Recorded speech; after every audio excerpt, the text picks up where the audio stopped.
Hey kids, it's time for another episode of KittyKatGaming with your host, Mortimer! KitKatG! KitKatG! Yay!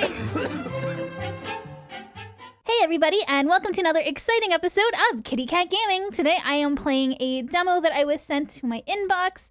I'm not getting paid to play this. I just thought it sounded like a really cute dating game. It's called Monstrous Lovers. And yes, it is a RPG dating game.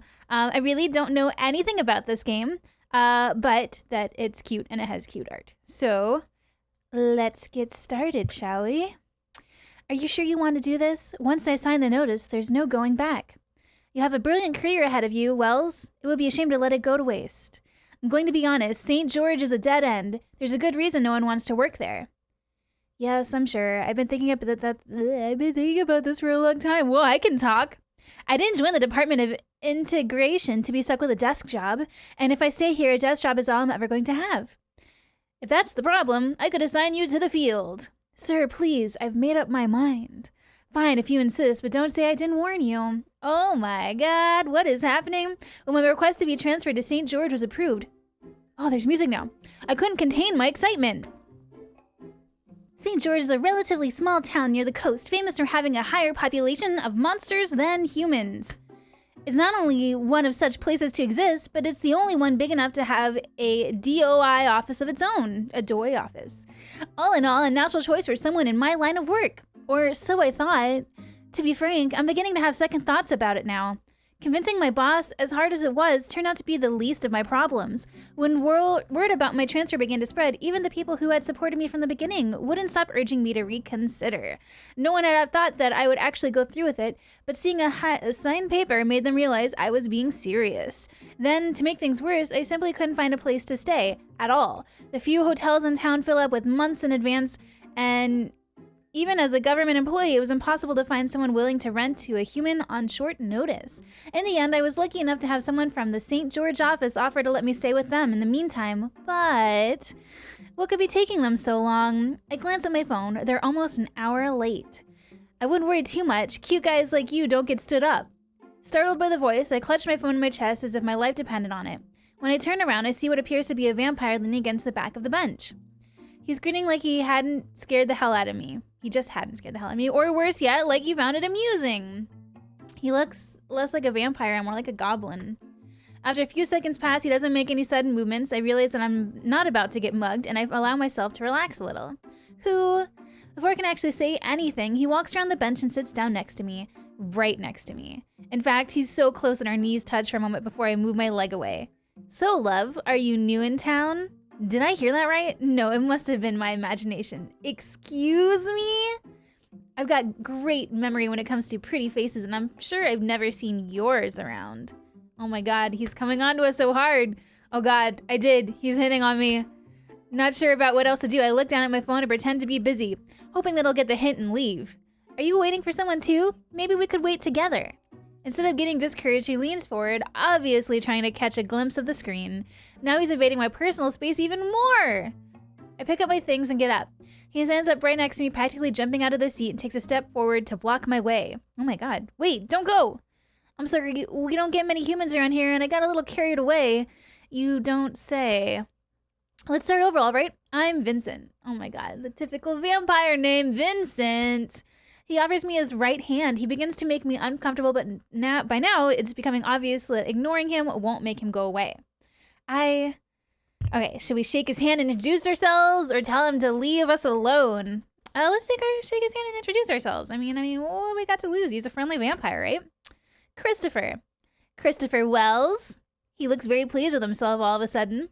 I try to place his face. I would definitely remember someone with this kind of attitude, especially a monster. Unless he's... No way. Do we know each other? Not really. I work at the Department of Integration. Oh my God, he works at the DOI employment office too. So you are him, right? Oh God, he is. I nod hesitantly. This is great. When I was told that a human would be coming over from the capital, I imagined some stuffy old guy. You're so much better. As he continues speaking, I can almost feel the blood drain from my face. I do my best to smile, but all I can manage is a weird combination of the frown I had until now and an expression of embarrassment. Thankfully, if Vincent notices, he doesn't mention it. Your thing should be getting here tonight. I imagine you will want to report to the office in the meantime. After that, we can go home so you can check the place out. Sound good? Yeah, sounds good. The art suddenly got a lot better.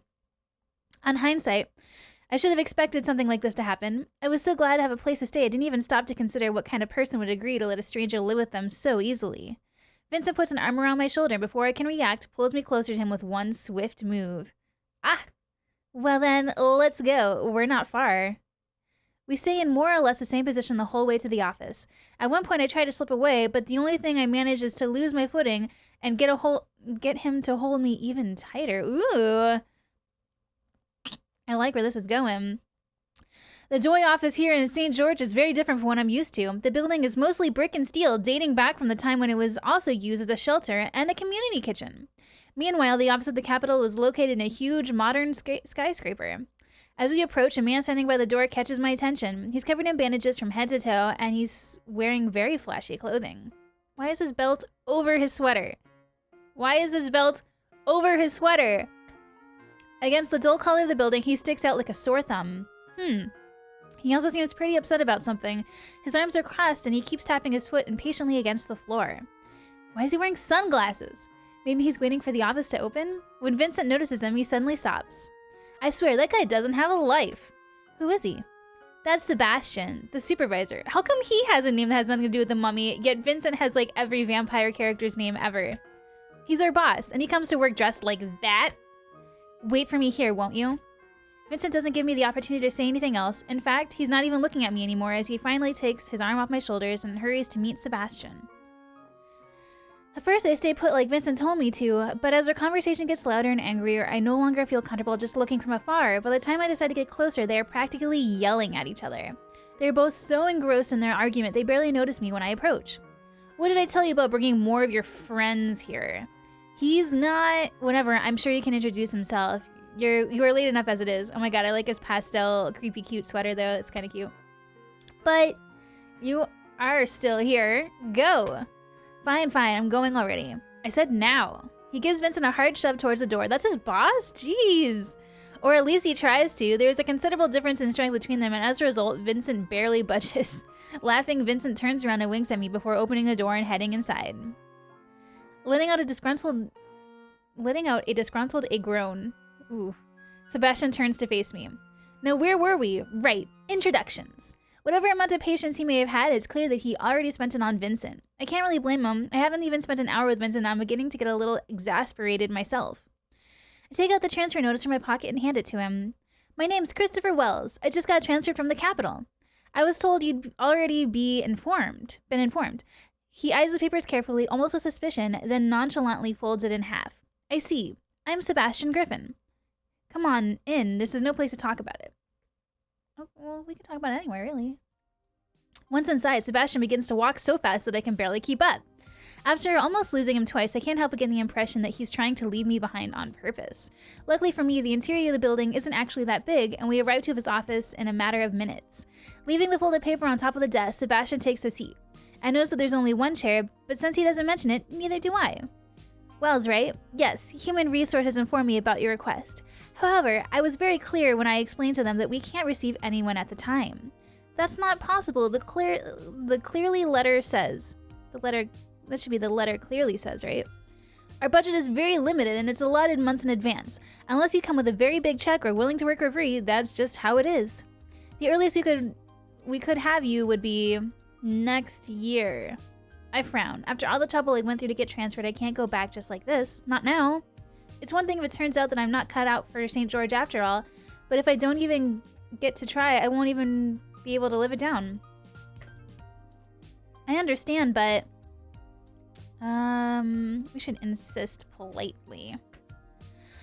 It's a good sign that he agreed to speak with me rather than just turn me away at the door, so maybe there's still a way to solve this without getting anyone else involved.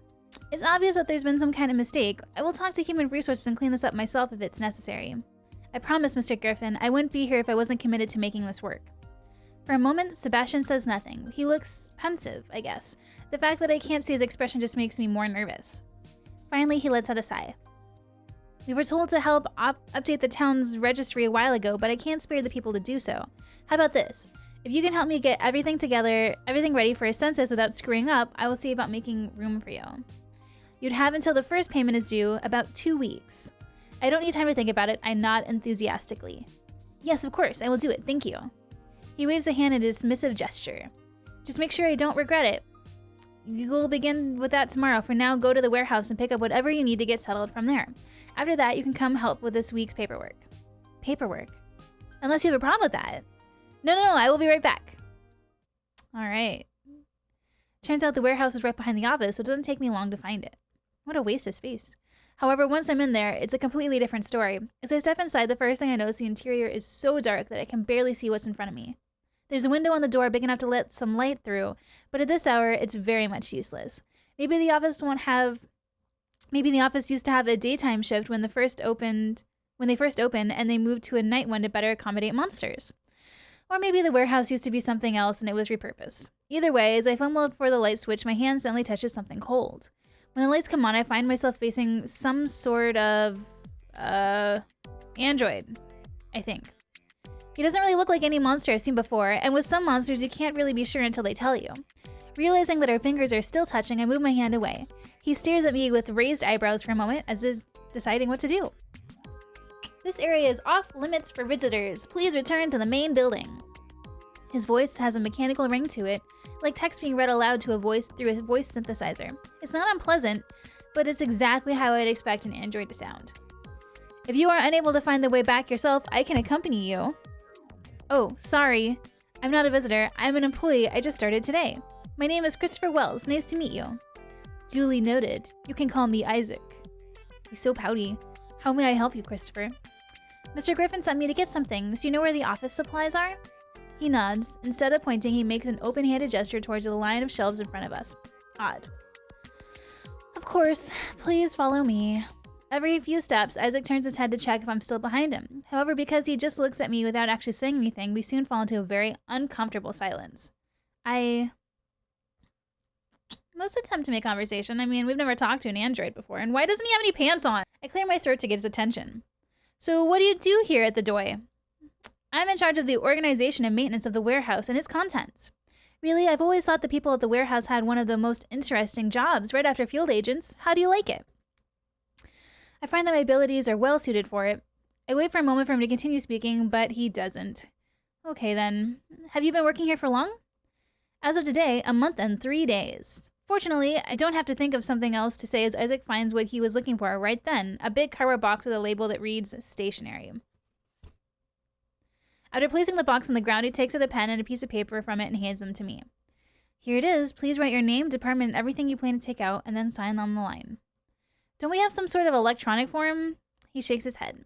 Paper only. Being told as much from an android feels really bizarre, but I resist the urge to make a comment. Since I technically don't belong to any department yet, I just put down pending, sign, and begin shuffling through the box's contents with my free hand. Let's see. Pen, pencil, stapler, correction liquid, and that would be all. Thanks, Isaac. You are welcome. Feel free to inform me if you require further assistance. Having gotten everything I needed, I head back to Sebastian's office. Boy, what a day. The first thing I notice is that though there's still only one chair, now there's a metal bench for me to sit on too. It doesn't look comfortable at all, but I suppose it's better than being left standing up. I take my place at the other side of the desk and begin to work. Where's the metal bench? Much to my dismay, the rest of the night turns out to be incredibly dull. Although I have to admit that it's nowhere near as bad as it was back in the capital, where the bulk of my work consisted of checking forms and reports, that was more a bureaucratic requirement than an actual necessity. It's still paperwork, and there's lots of it. On the plus side, Sebastian seems rather pleased by the fact that I'm already familiar with most of the procedures, so he doesn't have to waste any time explaining them to me. Is it? I look up. He's staring at me so intently that I can practically feel him burning holes in my head with his eyes. Even with his glasses on, it's pretty intimidating. Sorry, could you repeat that? I asked whether it's true that you'll be staying with Vincent. It is? Keep the details to yourself. I don't need them. Since you'll be living together, I have a favor to ask of you. I want you to do everything you can to make sure that Vincent arrives on time from here on. His tone makes it sound like more of an order than a request. Either way, it would probably be better for everyone involved if these two had one less reason to argue about. I will do my best. Good. Sebastian stands up and opens one of the drawers, taking a small key out of it. That would be all for today. You can go home. Be here at 7. The first person to arrive is in charge of opening, so I'm giving you a spare key just in case. He hands it to me, and as I take a closer look, I see the DOI symbol engraved on the side. I realize that this is what I'm supposed to use to open. Between this and the fact that they are still using paper forms to track inventory, I realize he wasn't joking when he says that the St. George runs on a very limited budget. In the capital, even the least important rooms had their locks exchanged for either card or fingerprint readers. Putting away the key in my pocket, I excuse myself to go looking for Vincent.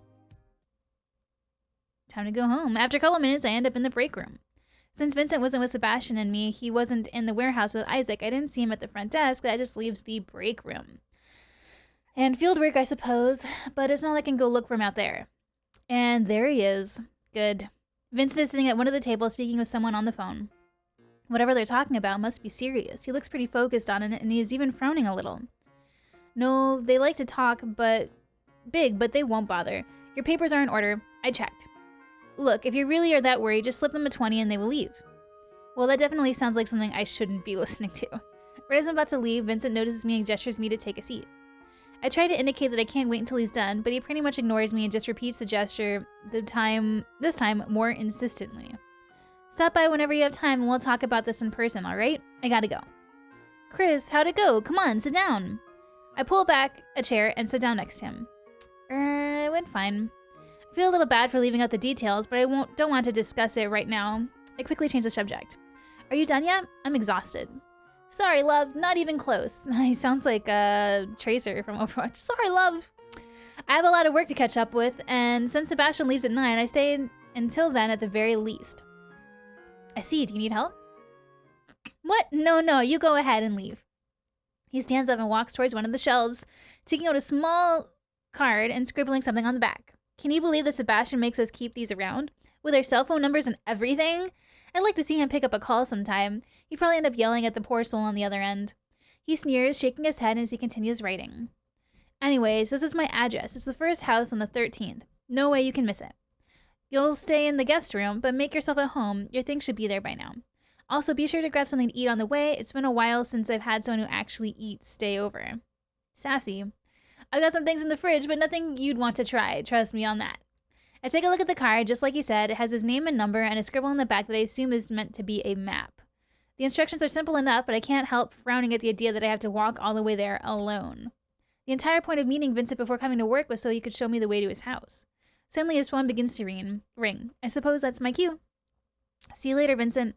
See you later, love. I hadn't really noticed before because I kept getting distracted by Vincent, but now that I'm alone, I realize I got a lot of stares. I suppose it's normal given that I'm one of the few humans here, and I don't mind most of them, but there's been a couple that have made me glad that my shift ends when the sun's already risen and not in the middle of the night. Maybe I'm exaggerating, it's probably just my imagination. I end up taking Vincent's advice and I stop at a store on the way to his house. I'm not surprised to find that most of the things there are meant for monsters, going from relatively mundane like claw clippers to the more uncommon like flavored blood substitutes. In the end, I settled for some raw beef, figuring that it should be safe enough to eat once it's cooked. Just as I step outside, now carrying a plastic bag with my groceries, I hear someone yell in my direction. Watch out! Uh-oh. A huge wolf, almost the size of a bear, appears from the corner. Before I have the chance to react, it knocks me and all my things down as it runs past. The fall leaves me feeling dizzy. It's enough to tear an opening into the plastic bag. Soon, its contents end up scattered all over the floor, now ruined. I'm too tired to even get angry. When I look up, I see another figure approaching. It's moving at a considerable speed, but not as fast as the wolf. It's more like a person running. It's not until the figure gets closer that I'm able to get a clearer look. And I realize that it's not a werewolf, and one who bears a striking resemblance to the wolf at all. He stops right in front of me, a worried expression on his face. Are you all right? Did she hurt you? Do you need to go to the hospital? He's talking so fast and breathing so heavy between words that I have trouble understanding him. I shake my head and he sighs, visibly relieved. Good, I'm so sorry about that. Here, let me help you. He offers me a hand, and right as I take it, helps me get up with a swift movement that leaves my arm hurting more than the fall itself did. This guy really doesn't know his own strength. Ouch. That was my sister. She has too much energy for her own good. I swear, sometimes she's a little beast.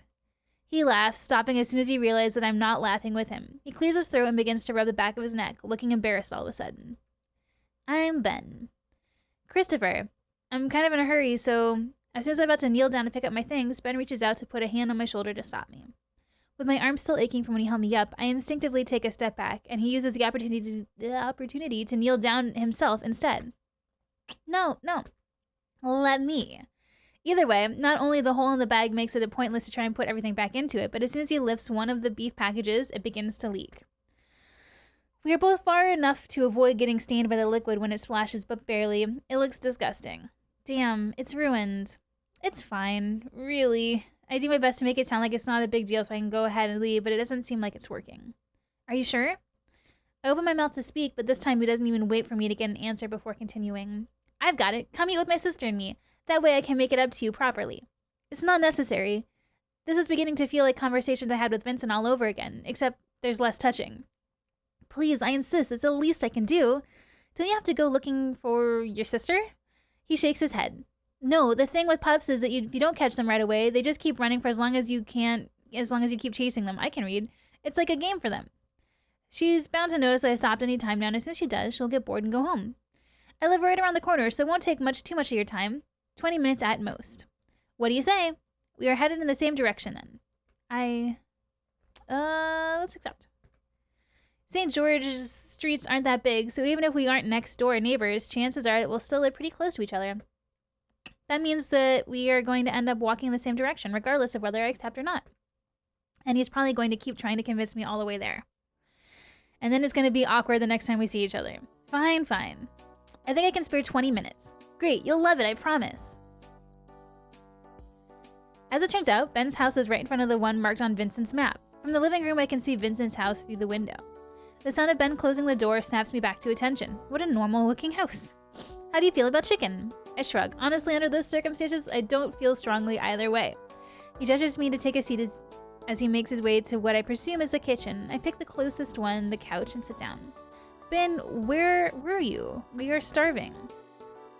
That sounds like Ben and someone else, maybe one of his other sisters? Because Ben's house is so small and quiet, I can hear them pretty clearly despite not being in the same room. I try to distract myself with something else so I don't end up eavesdropping, but there really isn't much else to focus on. By the way, I invited a friend over for breakfast. Be nice to him. A couple minutes later, Ben emerges from the hall, this time holding a large bowl. A little girl comes into the living room right afterwards, carrying a bunch of empty plates on one hand and some cutlery on the other. She's a weird creature just like Ben, except for the head, where it's long enough to be arranged into a ponytail, her fur is much shorter. It's quite cute, actually. Sylvia, this is Christopher. Christopher, this is my sister Sylvia. Zoe takes a step towards me. She has a pretty intense expression of suspicion on her face, way more intense than a little girl should be capable of. Her nose wrinkles and I realize that the face she's making is because she's not only looking at me, she's sniffing me. You smell weird. What kind of monster are you? Well, at least she looks cute. Ben's eyes go wide as he quickly opens and closes his mouth a few times, obviously trying to think of something to say. He hurries to put a bowl on the table with his hands now free, takes the thing that Sylvia is carrying. Sylvia, why don't you go tell the others the breakfast is ready? They're really hungry, right? Raising an eyebrow and looking not quite convinced of the change of subject, she turns around and leaves. I'm so sorry about that. Humans have a very distinct smell, and it's the first time she has met one. Don't worry, I understand. Breakfast ends up being far more hectic than I could have imagined. Ben has 6 younger sisters, of which 5 end up joining us for breakfast right in the living room. We barely fit in there, and both Ben and I have to eat standing up so they can take a seat. Despite my protests, once we are done, Ben doesn't let me leave until I agree to take some of the leftovers with me. He even offers to help me carry the food to Vincent's, but to my luck, as I try to convince him that it isn't necessary, his younger sister spills a drink on herself, and he runs to help her get changed. Thank God. Neighbors or not, I wouldn't want Vincent to come home and find that the first thing I did was let someone I barely know into the house. Alright, so we escaped. After the whole ordeal with Ben and his sisters, I end up even more exhausted than before and barely make it to the house. This is Vincent's house? Really? It doesn't look anything like a vampire's house. It's got a picture of the sun, for crying out loud. As soon as I step into the living room, I leave the leftovers on the table and pretty much collapse on the couch right afterwards. I manage to lift my head just enough to look around me. All the doors look exactly the same and there's no way to tell which room they lead to without opening them. Even though Vincent told me to go ahead and make myself at home, I can't help but feel like I'd be intruding if I just began looking for the spare room without him here. As I keep debating whether to wait for him, I feel my eyelids get heavier and heavier. And we're asleep. Sleeping humans are so cute. I almost feel bad for having to interrupt your sleep. But my neck hurts from just looking at you. Come on, sweetheart, time to wake up. The first thing I see when I open my eyes is Vincent kneeling in front of me, resting his arms on the empty space on the couch. Personal space, Vincent. I sit and push myself to the side, letting out a laugh. Vincent gets up as well and takes a seat next to me. I'm no expert, but I think the guest room's bed is a little bit more comfortable than the couch. Yeah, well, I have nothing to say to that, so I change the subject. Wait, I fell asleep? What time is it? Almost 4. God, I must have been more tired than I realized if I already lost the better part of the day sleeping. I make a mental note to buy an alarm clock when I get home from work. Good thing is that our shift began at 7, so there's still about 3 hours before we have to head there. We should find something to do in the meantime. There's no point in getting to the office so early. Sebastian never really got around to officially putting me in any position, and since he just told me to report to him at 7, I'm pretty sure we'll just end up going over paperwork together again. There's a chance that Isaac will be there already, but I'm not familiar enough with the warehouse procedures to be of any help. While neither option sounds particularly appealing, it's not like I can assign myself to work to myself. Instead, I decided to do something else in the meantime. Let's see. I take a look at the leftovers from this morning, still on the same spot that I left them, and I get an idea. Hey Vincent, how busy are you right now? For you, love? Not at all. I ran into one of your neighbors, the werewolf, on the way here. He is pretty insistent about giving me some leftovers to take home, so he lent me a plate. I was hoping to return it before heading to the office. I knew I recognized the smell. Ben's a really nice guy. I'm glad the two of you had a chance to talk. Of course I will go with you. Bingo, this way I can return the plate to Ben and keep an eye on Vincent to make sure that he arrives on time. Thanks, Vincent. Well, I got changed. Vincent does me the favor of putting the leftovers in one of his own dishes. After you're both ready, we head to Ben's house. What a weird day. When Ben opens the door, he's wearing an apron and a pair of yellow rubber gloves. It's a strong disinfectant smell coming from the inside of the house, too. It looks like he was in the middle of cleaning. He urges us inside as we take a seat. Vincent and I exchange looks. The smell is stronger, almost pungent, in the living room. How is Ben not bothered by it? Can I get you anything? No, thank you. We just stopped by to bring your plate. I thought I told you not to worry about it. He wiggles his fingers at me, a half-hearted scold before taking the plate. You know, I do plenty of cooking for my sisters. If you bring me the ingredients, I can make you something too. It would be cheaper than eating outside, and you only have to clean up Vincent's fridge. What's wrong with it? It kind of looks like you tried to summon a demon in there. Maybe you should come over more often and make sure that I clean it then. Shaking his head, Ben dismisses Vincent's comment with a laugh. I suppose I get along so well because he's able to take Vincent in stride. So what do you say? I'm not sure. I wouldn't want to impose. I insist. It's really no trouble at all. After yesterday, I'm beginning to realize that my stay here will go much more smoothly if I just humor them when it comes to small stuff like this. In that case, I'd really appreciate it. If you give me all the things before you go to work, you can come to pick up the food after you're done. How was your first day, by the way? Confused, I look at Ben.